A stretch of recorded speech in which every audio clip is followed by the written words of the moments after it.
as you know, April, coming up very soon, is School Library Month.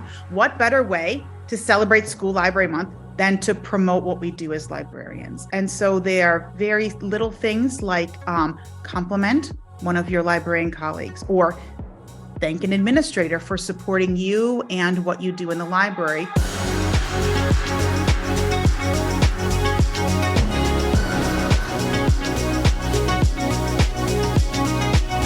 Hello, friends, and welcome to Season 6 of the Future Ready Librarian podcast series, Leading from the Library.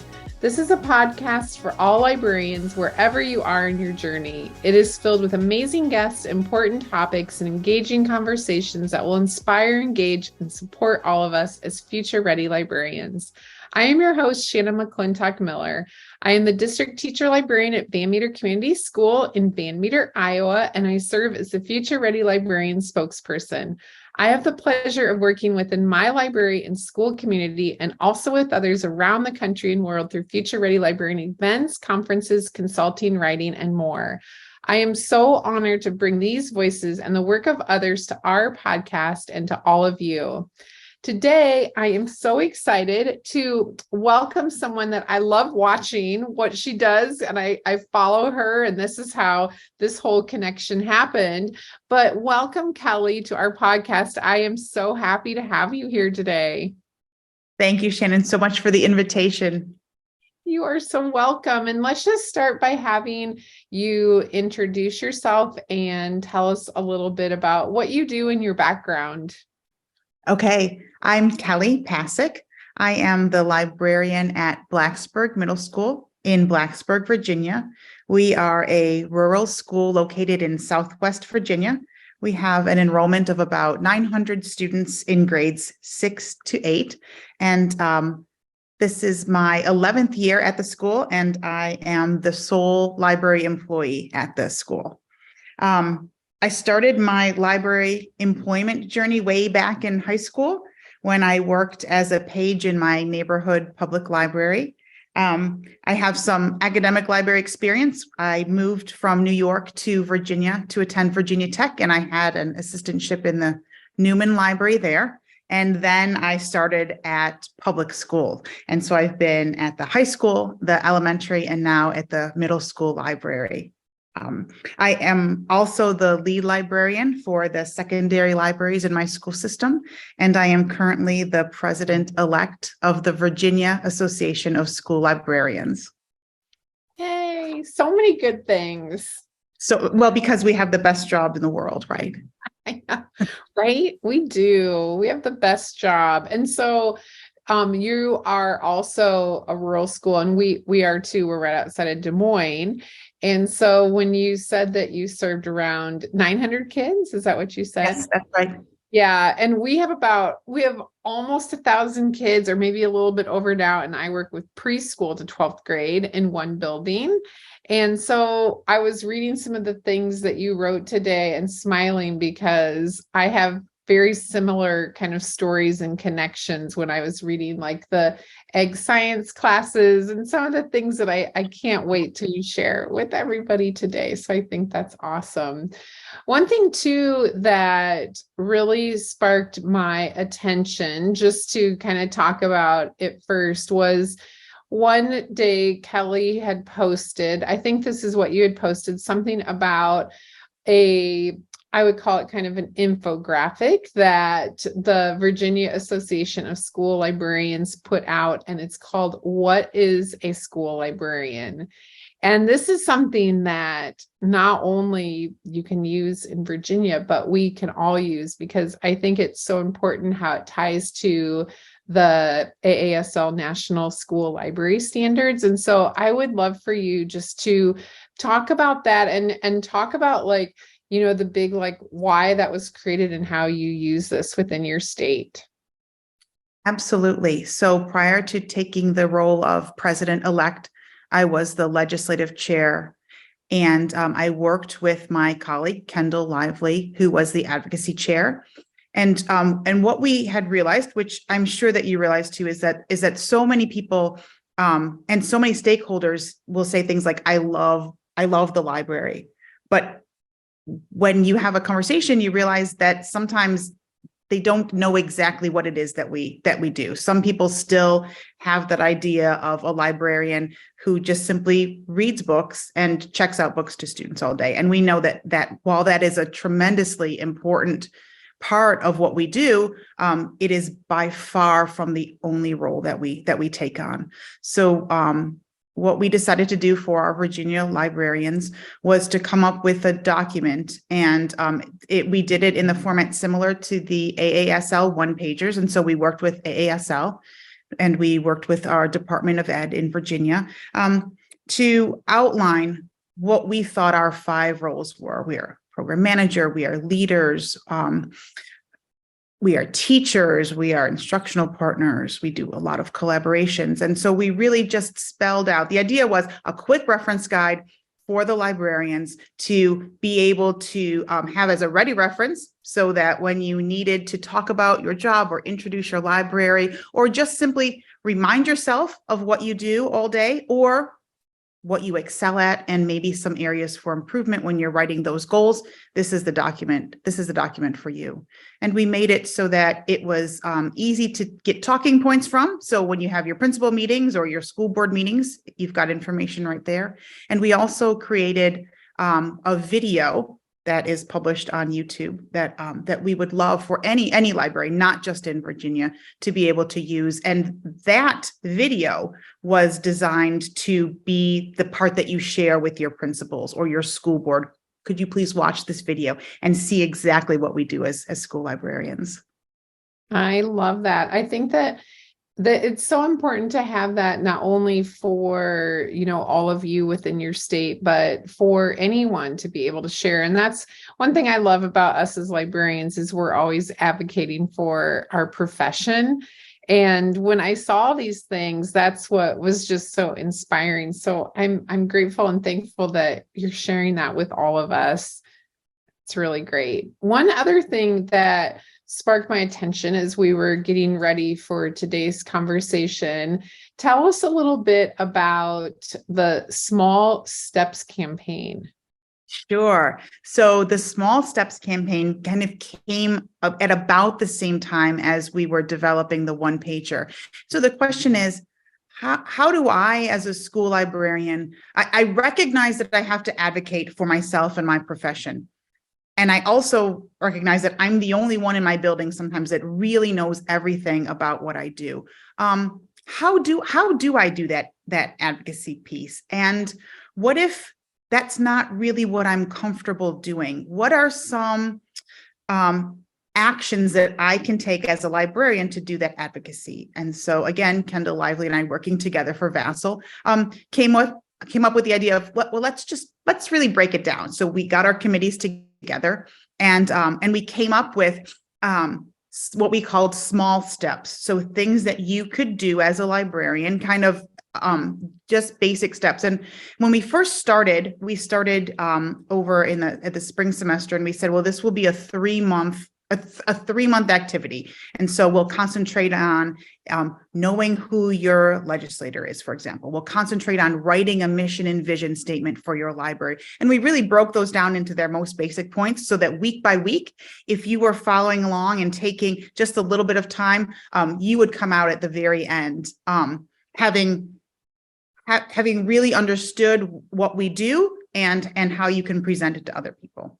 We during the summer, we created a bingo board that was basically like little steps that you can do to promote your libraries and what we do as librarians. And then actually, we just got together because, as you know, April coming up very soon is School Library Month. What better way to celebrate School Library Month than to promote what we do as librarians? And so there are very little things like compliment one of your librarian colleagues, or thank an administrator for supporting you and what you do in the library, to a little bit bigger things like, could you choose a stakeholder, start to research stakeholders in your community and figure out a way that you could work with someone new.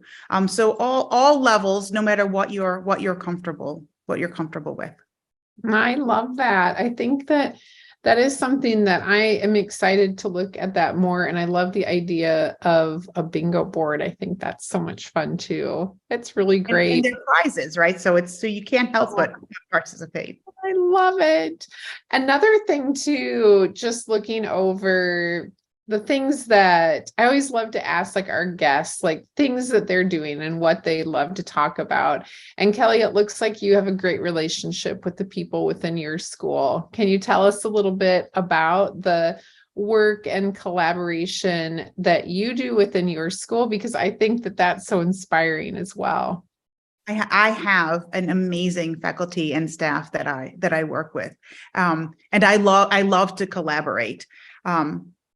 And so I think that the first steps when I came to Blacksburg Middle School were simply to reach out to those teachers, and to kind of find ways to collaborate with them. And one of the things that I did at the very beginning was to teach in really prominent areas. And then other teachers would walk by and they'd say, "What are you doing with so-and-so's class?" I'd say, "Oh, would you like to come in? You can bring your class anytime." And I think another lesson to take away, especially because we're the only people in our libraries, is to remember, sometimes we forget that we're just simply library managers, right? The space is there for the students and the space is there for our school communities.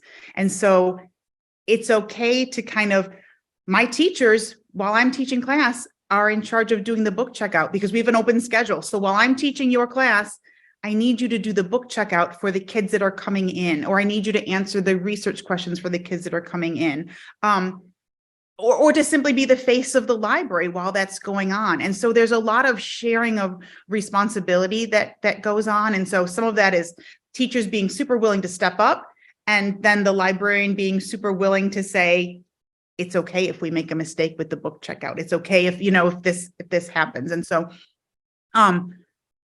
sometimes it's just simply approaching colleagues. It was only very recently that I was able to get one of my math teachers to come into the library, and he is there. He is always asking, "When are we coming next? Put us on the schedule. Just send me the date, and I will show up." And so it's just so much fun to get to work with all of the different teachers. And what I really love is I get to see the kids so many more times and so much more often this way. And I see them in all of these different situations. I see them in their elective classes. I see them in their core classes. And we're always doing different activities together. And so it helps me to build those relationships with the students. They get to see those professional relationships modeled between me and their teachers. We have a really great library program. Oh, I love it. And one thing that also stood out to me is that library collaboration, just looking beyond those core classes into elective classes. And I find that too, that oftentimes those are some of the most creative collaborations that we can have as librarians too, because it's such like an open, canvas that we can do so many creative and innovative things in. And so tell us about some of those things that you've done. I would say one of my favorite collaborations is a collaboration that I have with my agri-science teacher, Sarah Ayer. And first, she has the perfect personality for collaboration. It is, let's try it. What would you love to talk about? What do I have in terms of the CTE competencies to meet, and how can we work together? Another good thing is that some of her classes are on 9-week rotations. And so we get to take a lesson and try it out, and then we can tweak it for the next 9 weeks. And we keep doing these small changes until we have something that we really, really like. And I think that our schedules are a little bit more flexible. The requirements and the curriculum seems to be a little bit more flexible with our elective teachers. And so there's a lot of opportunities there to really try new things, to bring in new technologies, to bring in new ideas. We're working on a project now where our students are designing community markets, because Sarah taught about food deserts as part of her CTE curriculum. I came right in and talked about book deserts. and related, how does this relate to the library world? And now the kids are designing their own markets to address those issues in their community. Oh, I love that. Those are like my favorite projects, like things that, kids could use also like in their future careers or in real life, like just thinking about their community and the things that they're passionate about. And so, again, we have the best job because of those type of opportunities, don't we? I agree. Absolutely. Yes. Another thing that really stood out, something that you wrote, I love this, looking for opportunities to make a difference for school libraries, no matter how far-fetched they are. That is such a great thing that you wrote. And so I want to hear more about that too. So I've really learned that, it's absolutely okay to ask, because the worst thing that can happen is someone can say no, and then you're still at the same place that you were. And I think that probably, we started with, I start with small asks. We have stationary bikes in the library, which initially I was told no, I could not have. And I just kept asking, and we just kept showing that the kids needed activity and they could read while they did this. And eventually the answer turned into yes. We have, my family dog comes to the library with me every single day. She is the oldest middle schooler. I tell the kids, she is in her 5th year at school. She's there every day with me. And she is our library dog during the school day. And that also took a lot of training on her part, on my part. It takes a lot of responsibility on the part of each and every student that comes into the library every day. But she has made such a huge difference in the atmosphere and the attitude of the library and the school in general. She is their library dog, absolutely. And then some of the asks are a little bit bigger. We used drones to deliver library books to students during the pandemic and beyond. And that was a pretty big ask. That was a really big partnership for our school system. And something that I thought, well, we're just gonna ask about it. That is the coolest thing ever, though. I just it love was, that. it's amazing how many groups and individuals were so willing to say yes. And what can we do to make this happen? And we just realized that this is something that we need to do for our students. This is something that they need, especially during the pandemic. And so let's just go. Let's make it happen.